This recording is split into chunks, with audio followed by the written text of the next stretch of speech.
Representative Burlison for 5 minutes. Thank you, Chairwoman Mace, for having this important hearing. You know, it's really good to see that the disaster that was Alejandro Mayorkas is gone. He's a disgrace.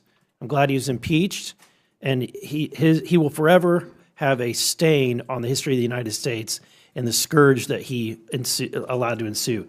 But he lied to us multiple times. He stood before members of Congress and he said the border is secure.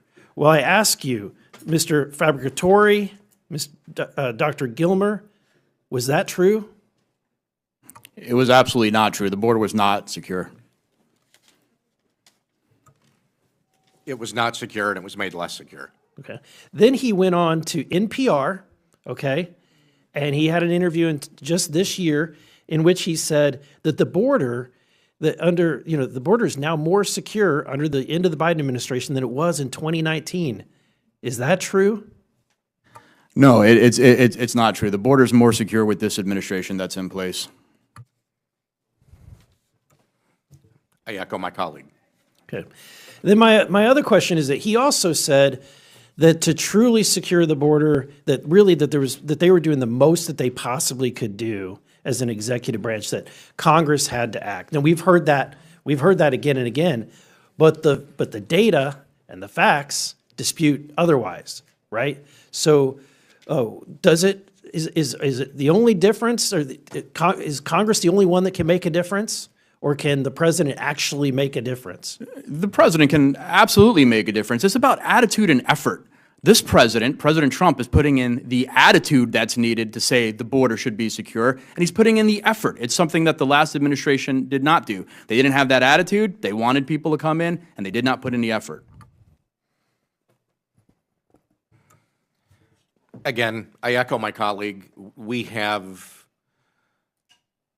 laws on the books. We have Title VIII, which is our immigration law. It's the huge volume that my colleague and I had to virtually memorize earlier in our careers. While maybe it hasn't kept up with the current state of time, it's still pretty clear. It's still pretty clear, and it's still illegal. It's still, yes. And it's actually not a bad piece of legislation. It just hasn't kept up with the times. And if we were allowed to enforce those laws in the way that, in the manner and spirit in which those laws were written, we'd be much more effective.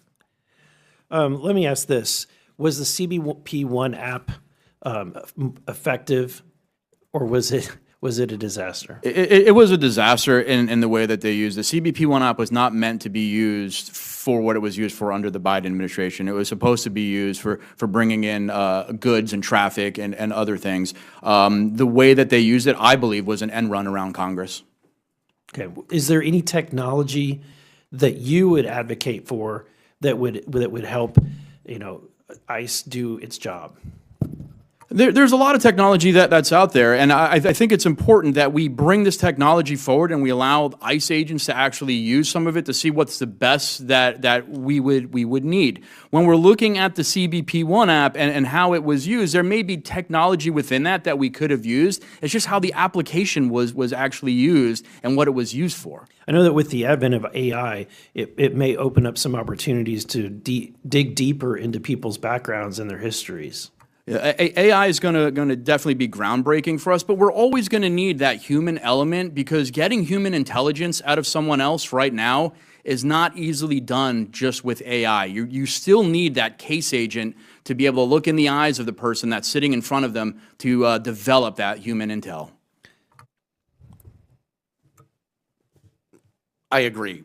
Humans are never, or technology is never going to fully replace humans, but there is technology out there today that we need to learn to use better. As a matter of coincidence, right now in Washington, D.C., about 5 blocks from here, there are probably about 150 of the most tech-savvy, innovative tech providers, solution providers, developers that are meeting privately to address these very issues that we're talking about right now. And that is where a lot of these solutions are going to come from, the minds a private industry who can help guide the federal government in a safe, secure use of technology. Well, thank you, and thank you for your service to our country. I'm sorry that your administration let you down and let other ICE agents down. And with that, I yield.